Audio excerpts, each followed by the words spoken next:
नमस्कार, जय हिंद, जय भारत। भारतीय अवाम ताकत दल अपने भारतीय भाई बहनों अर्थात अपने देश भारत की जनता अर्थात अपनी भारतीय अवाम से भारतीयता आधारित आपसी श्रद्धा, भारतीयता आधारित आपसी स्नेह, भारतीयता आधारित आपसी प्रेम, भारतीयता आधारित आपसी अखलाक मोहब्बत, भारतीयता आधारित आपसी सहयोग, भारतीयता आधारित आपसी सम्मान, भारतीयता आधारित आपसी एकता, भारतीयता आधारित आपसी भाईचारा तथा भारतीयता आधारित आपसी सद्भाव को समझने एवं उसे आत्मसात करके वैसा ही और उसी अनुसार आचरण एवं व्यवहार करने हेतु और इसके समस्त भारत में प्रचार प्रसार करने हेतु और इसकी अहमियत और महत्व को प्रत्येक देशवासी को समझाकर उसे अपनाते हुए वैसा ही और उसी अनुसार आचरण एवं व्यवहार करने हेतु और प्रत्येक देशवासी को अपना ही भारतीय भाई बहन मानकर, समझकर, अपनाकर उनके साथ वैसा ही और उसी अनुसार आचरण एवं व्यवहार करने हेतु सतत, सदैव और हमेशा अदब के साथ, आदर के साथ अर्ज करता है, विनती करता है। देखिए, कुछ लोगों से देश के विभिन्न भागों में मैं इसकी प्रतिक्रिया जानना चाह रहा था, तो कुछ वार्तालाप हो रही थी, तो लोग बता रहे थे कि कुछ जनता में जागृति तो हो रही है लेकिन अब अभी उतना प्रचार नहीं है। तो ये मैं भी मानता हूँ कि कुछ लोग बहुत इसको आवश्यक भी मान रहे हैं, भारतीय अवाम ताकत दल की सरकार को भी आवश्यक मान रहे हैं और अभी कुछ हमारे भारतीय समाज में कुछ जड़ता को अंग्रेजी में कहते हैं इनर्शिया की शिकायतें अभी भी हैं। तो इससे भारतीय अवाम ताकत दल को कोई परेशानी या घबराहट की बात नहीं है।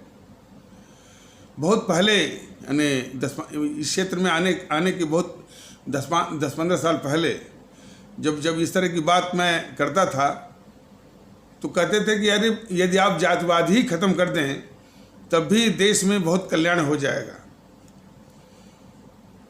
तो इसके बाद मैं देखा कि जातिवाद एक समस्या है, सभी बोलते थे। सांप्रदायिकता एक समस्या, सभी बोलते थे। भाषावाद, प्रांतवाद सभी बोलते थे। भ्रष्टाचार के खिलाफ सभी बोलते थे, लेकिन कोई इसको समाप्त करने की कोई साफ नियत जो है आज तक किसी की दिखी नहीं। तो मेरे मन में आया कि भाई जब इसके प्रति अब कुछ लोग होंगे, हम नहीं कहते कि बिल्कुल नहीं होंगे, और यदि कुछ लोग होंगे भी तो किन्हीं कारणों से जो है वो सामने आना नहीं चाहते हैं या आगे बढ़ना नहीं चाहते हैं।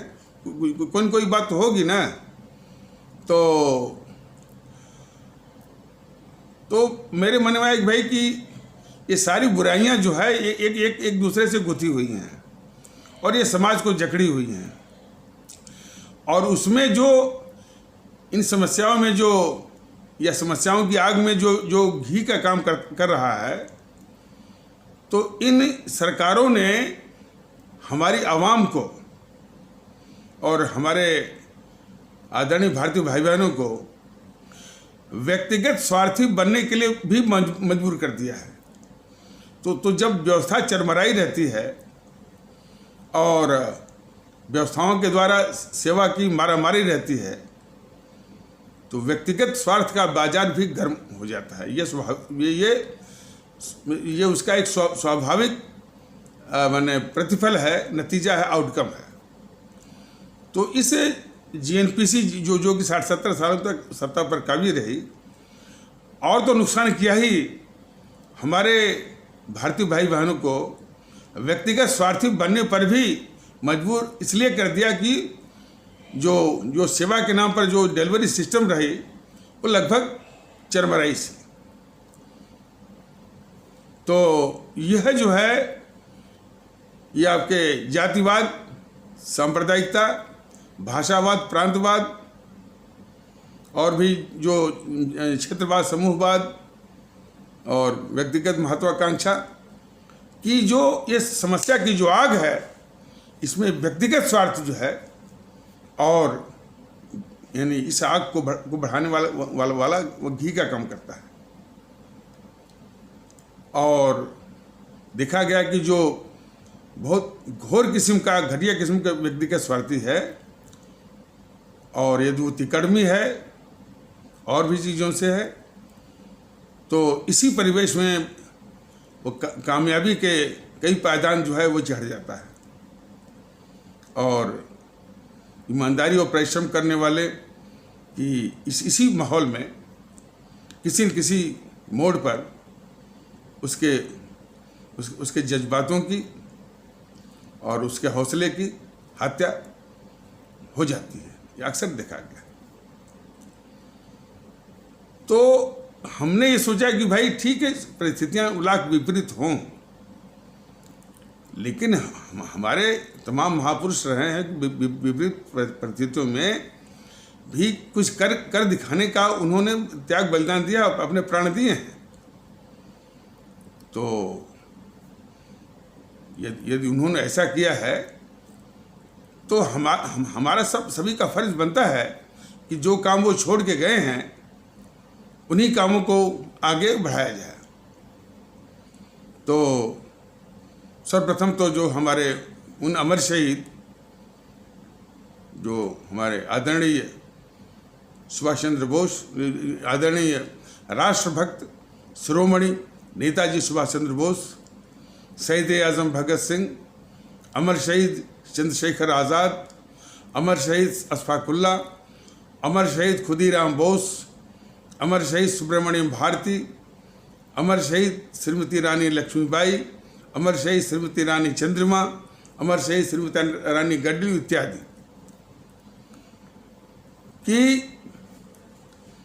जीवनी तो खैर मैंने पढ़ा है और काफ़ी उसको समझने की भी कोशिश की है। तो इन लोगों ने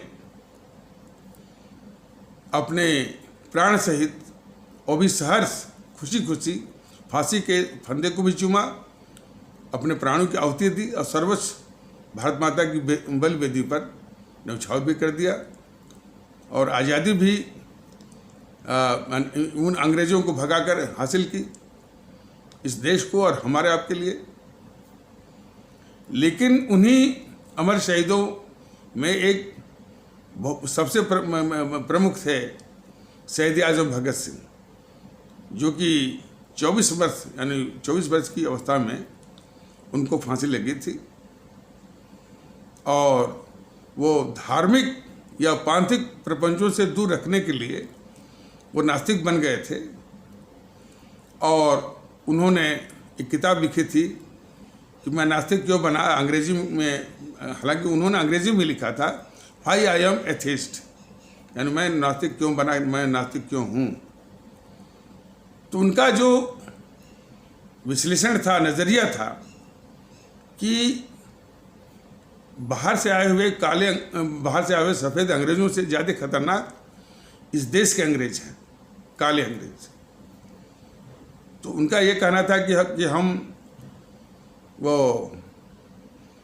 सफ़ेद अंग्रेज़ों को तो कुर्बानी, अपनी शहादत, अपने प्राण देकर हम भगा देंगे, काले और हमारे जाने के बाद, हमारी इस दुनिया से रुखसत होने के बाद इन काले अंग्रेज़ों को भी इस भारत की पावन धरती से भगाने का उत्तरदायित्व का जिम्मा या जिम्मेदारी हमारे देश की जनता पर है, मतलब हमारे आदरणीय भारतीय भाई बहनों पर है। लेकिन अफसोस आज भी हालांकि भारतीय जनता दल के इस प्रयास से कुछ जागृति आई है, इसमें कोई शक नहीं है, और ये जागृति बढ़ भी रही है, लेकिन अभी समस्याएं भी हैं। अब जैसे ये पंचायत का चुनाव हुआ,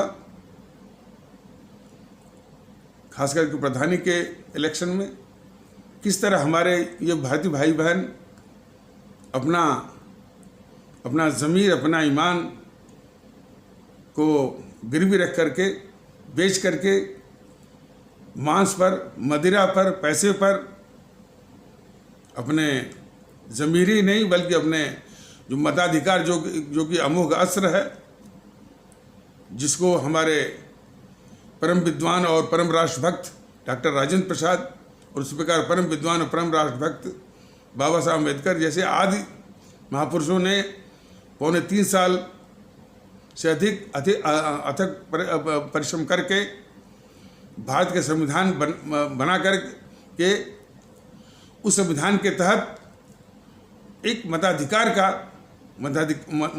दिया, वोट देने का अधिकार दिया हम सभी भारतीय भाई बहनों को। आज हम सभी ने अपना ज़मीर उस कदर तक बेच दिया है कि चंद पैसों पर, चंद मांस पर, चंद मदिरा पर वो जो है उसकी मैं बिल्कुल खुले मंडी में उसको बेच रहे हैं। और यही नहीं, इसके पहले जातिवाद पर, सांप्रदायिकता पर, भाषावाद पर, प्रांतवाद पर भी अपना यही घटिया किस्म का स्वार्थ साधते हुए अपने इस मताधिकार को जो आपका बहुत अमोघ अस्त्र है, उसका दुरुपयोग किया गया है। तो कभी कभी ये मन में आता है कि ऐसी प्रवृत्ति रहते हुए ये अंग्रेज़ों की क्या ज़रूरत है गुलाम बनाने की? ये तो पहले से ये मानसिक गुलामी है। तो आज वो मानसिक गुलामी को दूर करने का समय आया है। भारतीय जनता दल ये आह्वान कर रहा है कि वो मानसिक गुलामी दूर करिए। जातिवाद इस भारतीय समाज का, इस देश का बहुत बड़ा शत्रु है। ये नीतीश कुमार और लालू प्रसाद, अखिलेश यादव जो कि जातिवादी चलाते हैं, उनको अपनी जो आवाम है, अपने जो भारतीय भाई बहन हैं, भारतीयता के आधार पर एक होकर के उनकी हैसियत दिखा दें। ममता बनर्जी जैसे देश के गद्दारों को ये हमारे सभी आदरणीय भारतीय भाई बहन भारतीयता के आधार पर एक होकर के उनको उनकी हैसियत, उनकी औकात दिखा दें। आज वक्त ये आया है, यानी उस मानसिक गुलामी को छोड़ करके। तो भारतीय जनता दल का उसका उत्साह भी बढ़ा है कि इसमें जागृति हो रही है, लेकिन अब इस जागृति बड़े पैमाने पर होने की आवश्यकता है। भारतीय जनता दल ने यह कहा कि जो ही ये कोरोना का थोड़ी गंभीरता, थोड़ी उसका खतरा कम होता है, ये भारतीय जनता दल अपने पदाधिकारियों, कार्यकर्ताओं के साथ आप सभी के बीच में आएगा, उसी भारतीयता के संदेश के प्रचार के लिए। और खास करके जो उत्तर प्रदेश का जो 2022 का जो चुनाव है, उसके तैयारी के लिए और संगठनात्मक ढांचा भी तैयार करना है, खड़ा करना है कार्यकर्ताओं का, पदाधिकारियों का। उसके विषय में पिछले एपिसोड में कुछ उसकी रूपरेखा बताई गई थी, कैसे कैसे लोगों को उसमें शामिल किया जाएगा, क्या क्या आवश्यकताओं को और गुणों की आवश्यकता को वो उसको पूर्ति करेंगे, उसको सेटिस्फाई करेंगे। और ये बताया गया था कि वही गुण, वही आवश्यकता जो उम्मीदवार होंगे भारतीय जनता दल के, उनके लिए भी वही गुण, वही आवश्यकता अनिवार्य होगी। जैसे कि उनका जो पृष्ठभूमि है बिल्कुल साफ सुथरी होनी चाहिए, कोई आपराधिक पृष्ठभूमि न हो, किसी दंड फंद या किसी धंधेबाजी में वो लिप्त न हो, और भारतीय समाज के तबके के भारतीय समाज के हर तबके के साथ उनका मेलजोल हो और सबको समान रूप से सम्मान देते हों, आदर देते हों, और सभी से प्रेम व्यवहार अखलाक मोहब्बत उनका होना चाहिए। और इसके अलावा 4 गुण: राष्ट्रभक्ति, समर्पण, कर्तव्यनिष्ठा और चरित्रवान होना, ये भी होना जरूरी है। राष्ट्रभक्ति के विषय में बताया गया है कि हमारा देश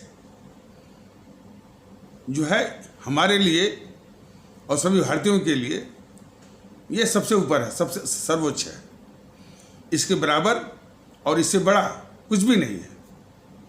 यहाँ तक कि जो हमारे ईश्वर की जो मान्यता है, जो हमारे पांथिक जो ग्रंथ हैं, उनकी जो मान्यता है, उनकी जो सर्वोच्चता है, उनसे भी ऊपर। कहने का मतलब कि जो हमारी सर्वोच्च मान्यता है कि ईश्वर या खुदा या गॉड या वाहिगुरु इत्यादि, उनसे भी ऊपर। या जो पांथिक ग्रंथ हैं, गीता है, रामायण है, वेद है, पुराण है और कुरान है, बाइबल है, गुरु ग्रंथ साहिब है इत्यादि, उनसे भी ऊपर। तो ये तो उदाहरण के तौर पर बताया गया है, लेकिन मतलब अपने देश के बराबर है और उससे बड़ा कुछ भी नहीं है। और उसके बाद हमारी आवाम आती है, हमारे देश के लोग, और उसके बाद कुछ आप मान लीजिए, जो कुछ भी आपको मानना है, और वो किसी भी क्षमता में हो, ग्राम पंचायत में हो या ब्लॉक स्तर के या तहसील स्तर के या जिला स्तर या प्रांत स्तर, लेकिन दृष्टिकोण हमेशा राष्ट्रीय होने की आवश्यकता है। कोई भी मुद्दा यदि सोचते हैं तो वो मुद्दा राष्ट्रीय पृष्ठभूमि में ही सोचने की आवश्यकता है, और उसका असर पूरे देश पर, पूरे देश के लोगों पर क्या होगा, यह इस तरह की सोचने की जरूरत है। तो ये और फैसला भी उसी पृष्ठभूमि या बैकड्रॉप या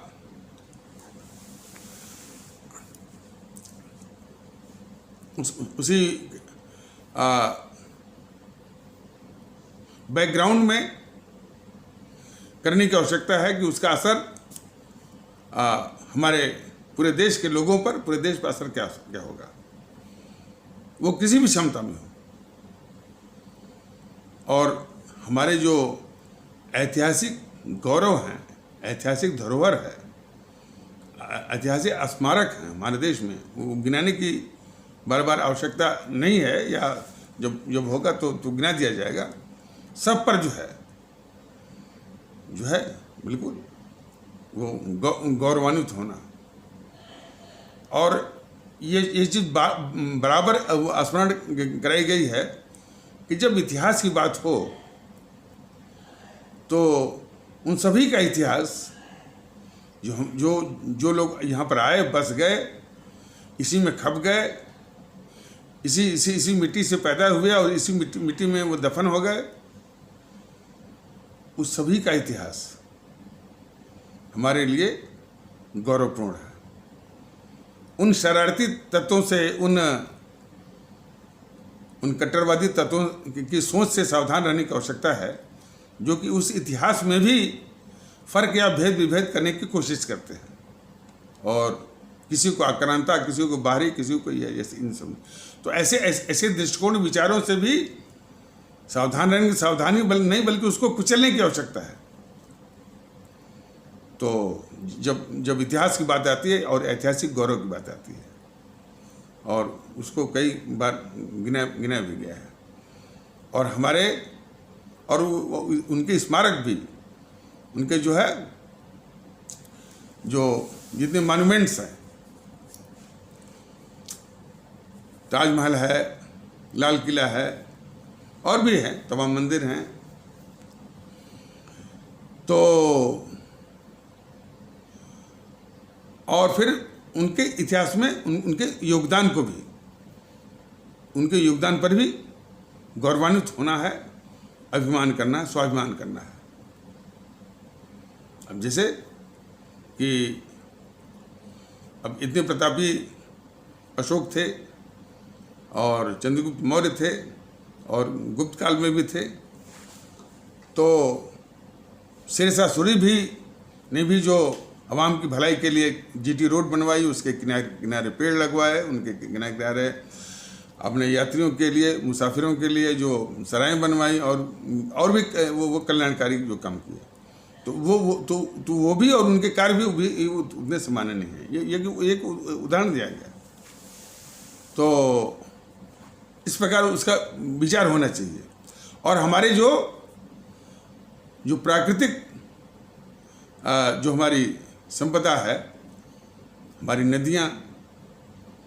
नदियों से, जैसे गंगा, जमुना, गोदावरी, कावेरी, वैगई, तुंगभद्रा, और ये सभी समान नहीं है। पर्वत या पर्वतमालाएं, वन संपदा, इस पर जो है एक स्वाभाविक गौरव, और अब पूरे देश के अवाम से मोहब्बत तो कार्य अनिवार्य है ही। तो ये बताया गया। तो ये आपका ये राजभक्ति का गुण होना चाहिए। मान लीजिए ये पूरा नहीं है तो ये उसके प्रति जज्बा होना जरूरी है।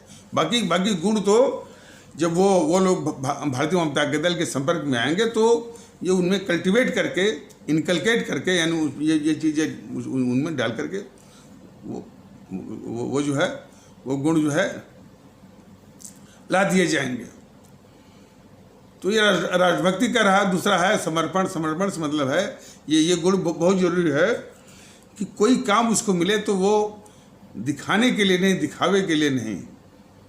आजकल तो सारे काम इसी की भेंट चढ़ जाते हैं कि वो दिखाना, और इसके बाद जो है उसका फोटो, विज्ञापन, पोस्टरबाजी, विज्ञापनबाजी, उसी का शिकार हो जाता है जो इसलिए वो अपने वास्तविक महत्व को खो देता है। तो उसी में समर्पण की ऐसी समस्याओं के बीच में समर्पण की बहुत आवश्यकता है कि वो पूरे मन से उस काम को बगैर किसी दिखावे के, बगैर आधे मन से, बगैर किसी पाखंड के उसको पूरा करने की उसमें क्षमता हो। और कर्तव्य निष्ठा भी इसी के आसपास है कि यदि कोई उसको काम मिला है तो बगैर कुछ बोले वो काम करे, किया हुआ काम ही उसकी जुबान और भाषा बने। और चरित्रमान से मतलब है कि मन में मैंने जितना उसका एक वैधानिक माने अधिकार है, पैसे पारिश्रमिक या मजदूरी जो भी कर लीजिए, उसके अलावा जो है और लालच, लिप्सा जो कि भ्रष्टाचार को जन्म देती है, इस दुर्गुण को बहुत मैंने बिल्कुल सुदूर रखने की, स्वयं से सुदूर रखने की, और स्वयं को भी ऐसे दुर्गुणों से बिल्कुल दूर या सुदूर रखने की पर्याप्त क्षमता, पर्याप्त काबिलियत होने की जरूरत है। तो ये चार गुण, तो ये दो बातें उधर बताई गई थी कि उसकी पृष्ठभूमि और उसकी बैकग्राउंड साफ सुथरी और कोई ऐसा आपराधिक पृष्ठभूमि न हो और किसी गलत सलत या धंधे में लिप्त न हो, और समाज के, भारतीय समाज के हर एक तबके के साथ उनका बात व्यवहार,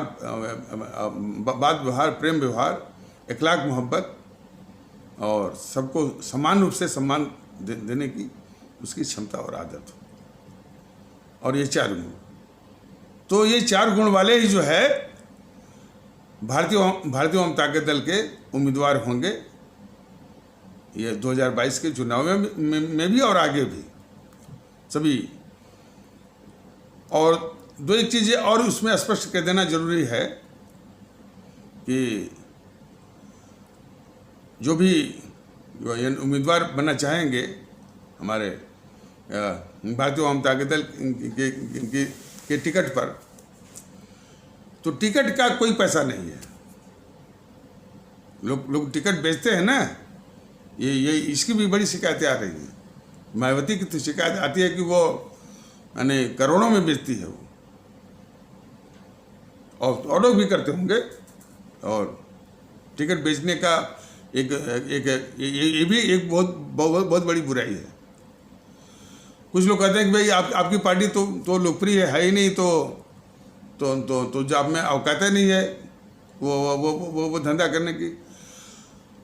भारतीय ओम ताकत दल के कहना कि औकात हो चाहे न हो, और आगे भी ये तो जनता को ही देखना होगा कि टिकट की जो खरीद फरोख्त है उसके सख्त खिलाफ। खैर अभी इन बातों के साथ उतना महत्व नहीं होगा, जो चूँकि समझ के अभी तो उसकी ताकत ही नहीं बढ़ी है। लेकिन फिर भी जो सिद्धांत हैं, जो उसूल हैं, उनको बताना ही पड़ेगा। तो टिकट का कोई पैसा नहीं है, लेकिन जब तक कि वो सदस्य नहीं बनेंगे भारतीय ओम ताकत दल के, तो वो जो है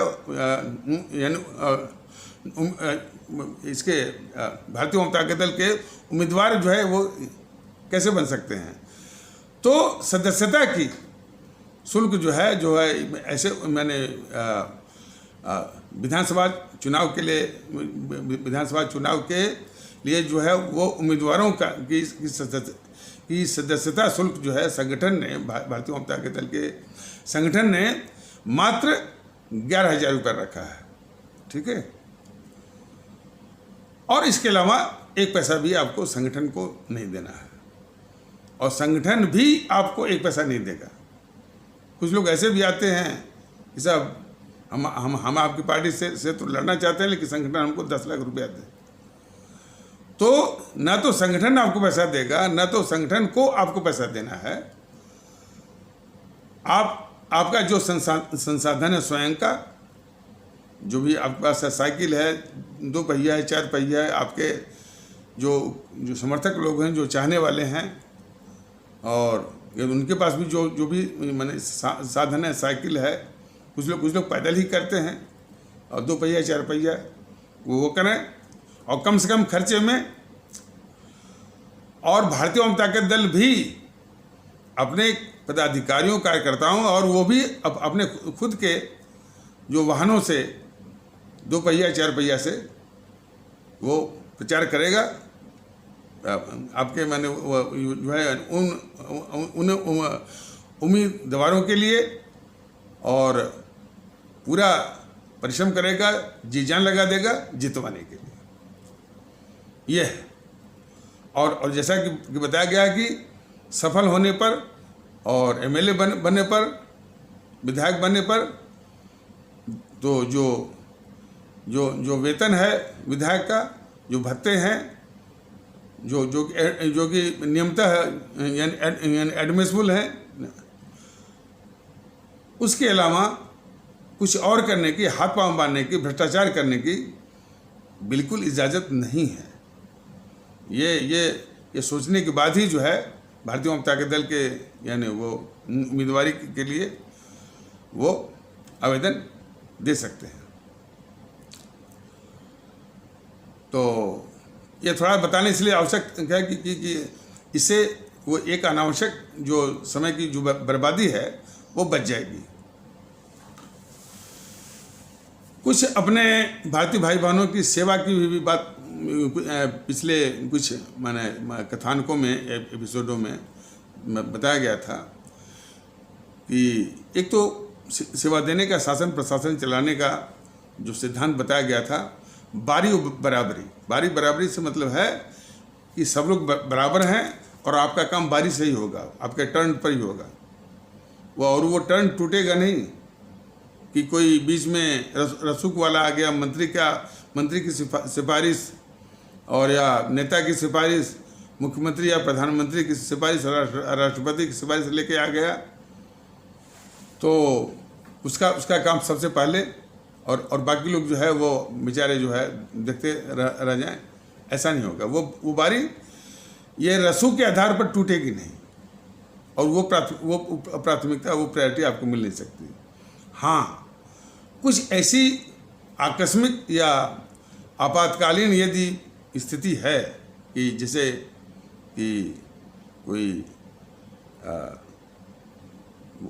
चिकित्सा के आधार पर और मन हॉस्पिटलाइज्ड है और उसके पास समय नहीं है और तब ऐसे तो आकस्मिक और चिकित्सीय और ऐसे मानवीय आधार पर, मानवीय मतलब यही मैंने कि यदि कोई उसका परिजन हॉस्पिटल में है और मैंने ऐसी उसकी आवश्यकता, इमरजेंसी जो कहते हैं, इस तरह के पहलुओं पर प्राथमिकता मिल सकती है। लेकिन कोई रसूख के आधार पर कि वो मुख्यमंत्री का आदमी है, मंत्री का है, प्रधानमंत्री का है, नेता का है और राष्ट्रपति का, उस पर वो प्राथमिकता और वो टर्न जो है वो टूटेगा नहीं, न तो टूटेगा न तो वो प्रभावित होगा।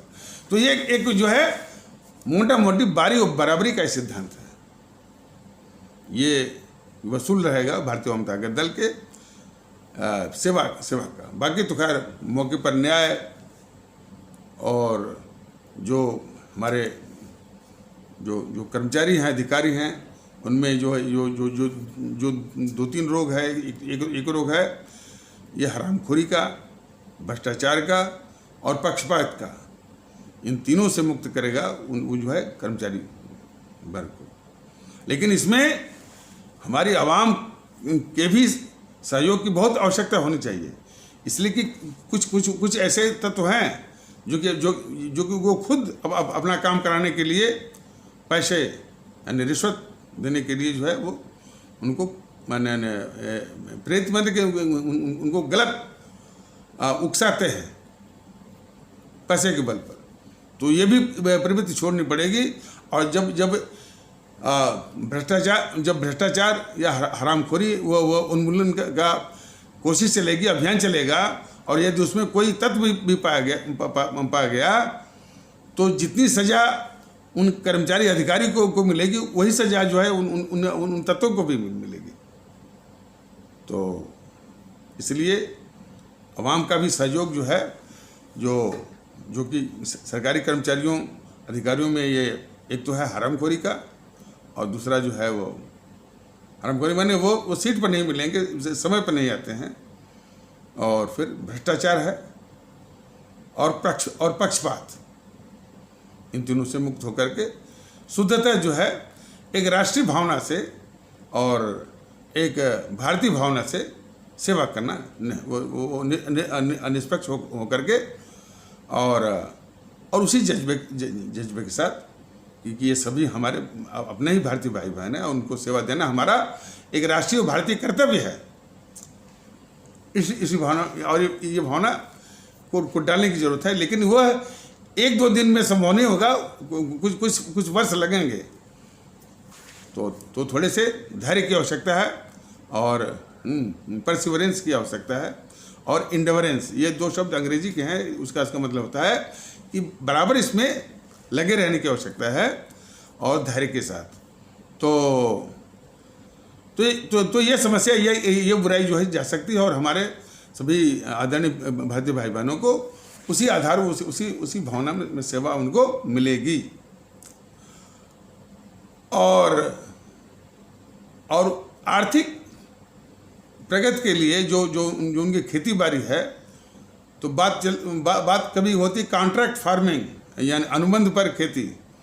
तो कॉन्ट्रैक्ट फार्मिंग वो पंजाब वगैरह में भी, हरियाणा में भी है कि कुछ लोग उनका खेत ले लेते हैं, खेती कराते हैं। भारतीय जनता दल की सोच थोड़ी सी उससे और आगे है कि भाई कोई नहीं बल्कि जो पूंजीपति हैं, जिनके पास पैसा है, पूंजी है, वो बल्कि कॉन्ट्रैक्ट पर ले लें और अपनी पूंजी लगाएं, अच्छे से तकनीक के साथ लाएं और टेक्नोलॉजी के साथ जो है वो खेती करें, उद्योग के आधार पर खेती करें और जो लाभांश मिले, जो प्रॉफिट हो, जो लाभ हो, वो तय हो जाए, जिसने पूंजी लगाई है वो और जिसकी भूमि है उसको, वो एक जो कि अमिकेबल एक सर्वमान्य फार्मूले के आधार पर वो तो जब उद्योग के आधार पर खेती होगी तब जाकर के ये उसे आर्थिक गति उसमें आ सकती है। लेकिन उसको एक साफ नियत से, साफ मंशा से उसको करने की जरूरत है। तो कॉन्ट्रैक्ट फार्मिंग जो है वो उद्योगपतियों के द्वारा, और फिर जो उनका समय बचेगा तो कुटीर उद्योग को बढ़ावा देना है। चीन जो वो काफ़ी विकास किया है तो कुटीर उद्योग वहाँ पर बहुत विकसित है।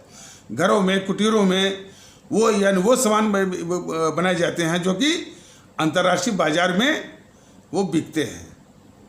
तो इस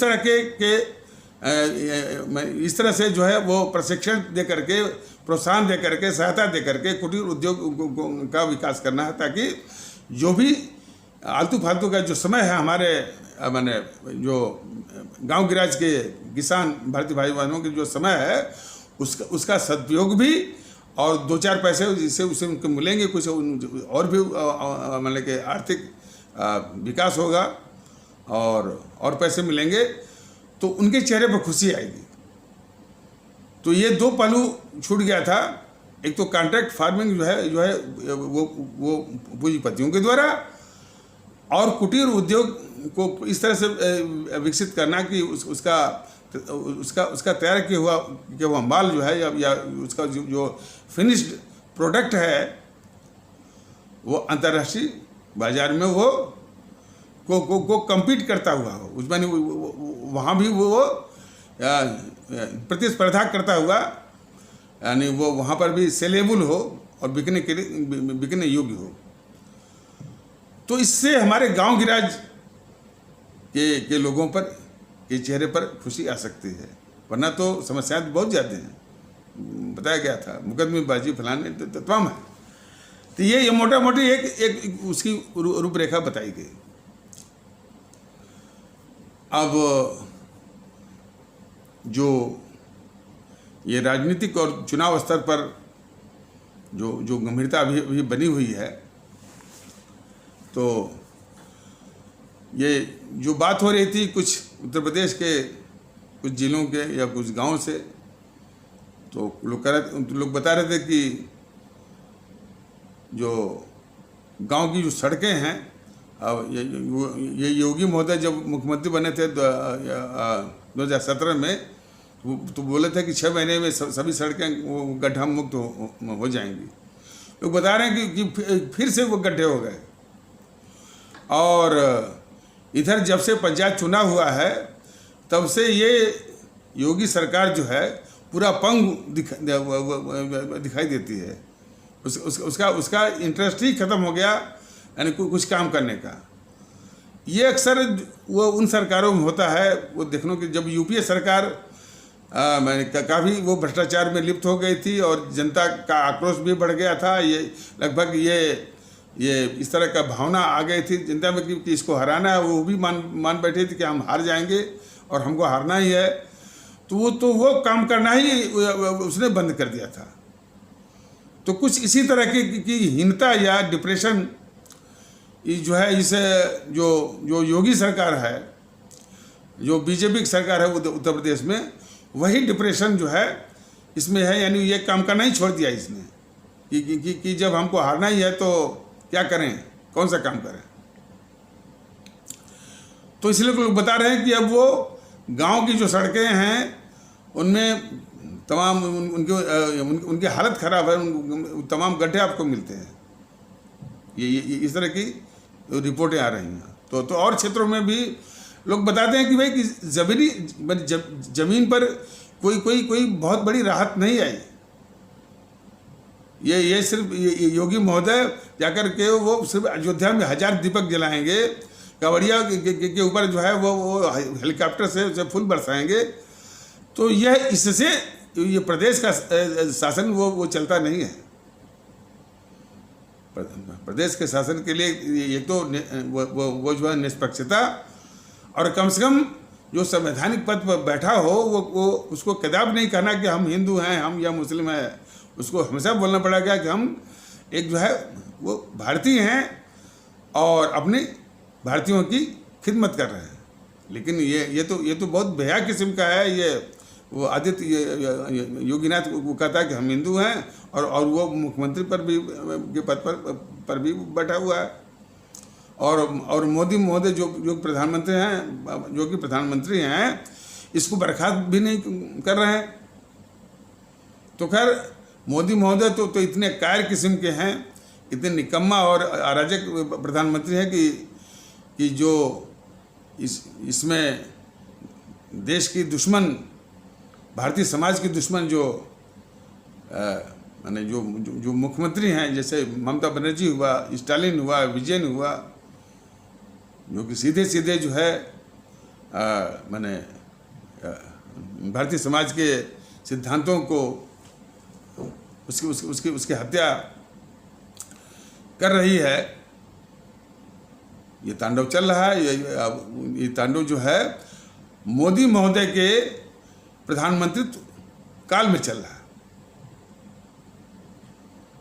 जो आवाम की दुर्दशा बीजेपी वाले जो कि सत्ता में हैं, मोदी महोदय जो कि हमारे आपके प्रधानमंत्री हैं, उनके द्वारा जो दुर्दशा हो रही वो तो अलग है।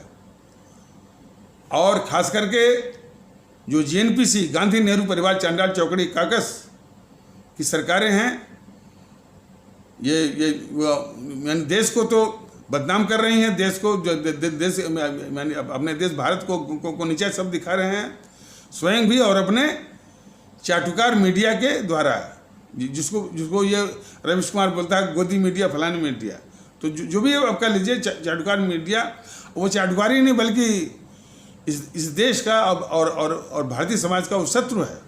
ये मीडिया जो टीवी चैनल है, तो उससे मिलकर के भारत को बदनाम करना। जबकि ये इनकी सरकारों ने, खास करके गहलोत की सरकार और वो उद्धव ठाकरे की सरकार और यानी भूपेश बघेल की सरकार और अमरिंदर सिंह की सरकारों ने, और इस प्रकार और भी सरकारों ने, जो कि ममता बनर्जी की, विजयन की, इन सबों ने काफ़ी मात्रा में वैक्सीन को बर्बाद किया है। कई संख्या है, लाखों में। कुछ लोग बताते हैं कि 10 लाख वैक्सीन तो इसने बर्बाद किया। उद्धव ठाकरे की सरकार ने 4-5 लाख की शिकायतें आई हैं। वो छत्तीसगढ़ का जो भूपेश बघेल है, उसकी सरकार ने जो है बर्बाद किया वैक्सीन को।